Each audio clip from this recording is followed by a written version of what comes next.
आप सभी को नमस्कार। आज हम बात करने जा रहे हैं आरजीएस एग्जाम में अपीयरेंस के बारे में। जितने स्टूडेंट्स को जो सवाल रहते हैं उसमें मोस्ट ऑफ ऑल ये रहता है कि कितने मार्क्स के क्वेश्चन में हमें कितना लाइंस लिखनी है, कितना पेज फिल करना है।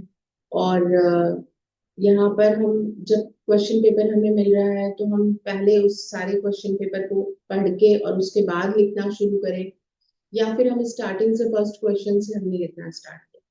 देखिए, मुझे ऐसा लगता है कि जब आपके सामने क्वेश्चन पेपर आता है तो सबसे पहले आपको 5 मिनट इस बात में लगाने चाहिए कि आप पूरे क्वेश्चन पेपर को पलटें।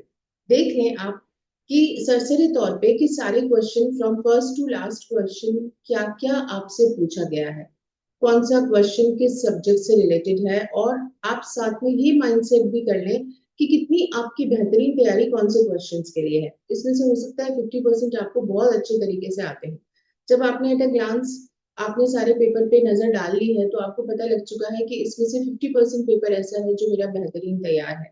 लेटर ऑन जो 50% है वो थोड़ा ऐसा है कि जिसमें थोड़ी आपको मशक्कत करनी पड़ेगी उसको लिखने के लिए। तो आपको सबसे पहले 5 मिनट ये पेपर देखने के बाद एक माइंडसेट कर लेना चाहिए कि आपको कौन से क्वेश्चंस को पहले अटेम्प्ट करना है जिनकी आपकी सबसे अच्छी तैयारी। उन क्वेश्चंस को आप आंसर लिखना स्टार्ट करें। उन क्वेश्चंस के आंसर लिखने में आपको ज्यादा समय भी नहीं लगेगा क्योंकि फ्रेम आउट ऑलरेडी आपके दिमाग में with case laws content section सब तैयार होगा। तो आप ज्यादा समय नहीं लगाएंगे और आप अपने आंसर को बेहतरीन प्रेजेंटेशन के साथ दे पाएंगे। रिमेनिंग अब जो 50% का जो टारगेट रह गया है उसके लिए आपके पास सोचने के लिए भी पर्याप्त समय रहेगा, कंटेंट कैसे और क्या लिखने हैं उसके लिए। तो मुझे ऐसा लगता है कि आपको 5 मिनट पहले ये माइंडसेट करने में लगाने चाहिए जरूर कि इस पेपर को 3 घंटे को, क्योंकि 3 घंटे का टाइम हमें मिला है, 180 मिनट मिले हैं। इसमें जैसे आपने पढ़ाई करते समय भी एक टाइम टेबल बनाया है अपना, वैसे ही एग्जाम में ऐसे नहीं कि आंसर कॉपी के अंदर फर्स्ट क्वेश्चन देखा और आपने लिखना स्टार्ट कर दिया। आप 5 मिनट लगाइए, तसल्ली से ये माइंडसेट कीजिए कि आपको इस पेपर को किस तरह लिखना है। दूसरी बात ये कि एग्जामिनर जब आपके शुरुआत के कुछ आंसर्स का जो परफॉर्मेंस है वो ये देखते हैं कि बहुत बेहतरीन परफॉर्मेंस किया हुआ है, शुरू के कुछ क्वेश्चंस के आंसर आपने अच्छे लिखे हैं, तो आगे के आंसर्स के ऊपर मार्क्स देते समय एग्जामिनर के ऊपर इस बात का प्रभाव पड़ता है। वो थोड़ा लीनियंट रहता है, ये देखता है कि हाँ ये स्टूडेंट डिजर्विंग कैंडिडेट है और इसकी तैयारी अच्छी है, इसने परफॉर्मेंस अच्छी की है।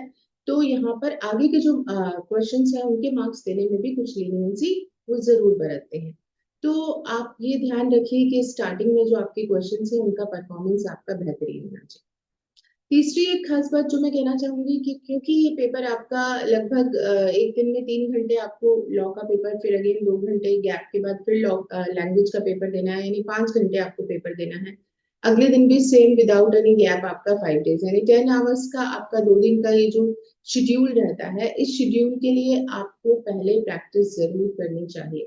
कितनी देर की सिटिंग देकर के आप प्रैक्टिस पहले कर लीजिए अपनी, कि एक दिन में आप ये लिखने की कोशिश कीजिए कि आप 5 घंटे की सिटिंग दे पा रहे हैं विद गैप, जैसा कि एग्जाम्स में आपको अपीयरेंस देगा है। क्योंकि होता क्या है, स्टार्टिंग की परफॉर्मेंस तो हमारी बहुत अच्छी हो जाती है लेकिन एंड तक आते आते परफॉर्मेंस पे हमारी पकड़ ढीली होने लग जाती है। थोड़ी सी हम अगर ये प्रैक्टिस कर लेंगे इतने घंटे की सिटिंग देकर के लिखने की, आपने एक एक मौके इस तरह से लिख लिया, 2 दिन आप लगाइए इस बात के लिए कि 3 घंटे सेम वैसे ही जैसे कि आपका एग्जाम होने वाला है पेपर दीजिए, 2 घंटे के गैप के बाद फिर आप लैंग्वेज का पेपर दीजिए, अगेन नेक्स्ट डे भी सेम यही प्रोसेस जैसा आपका फाइनल एग्जाम होने वाला है।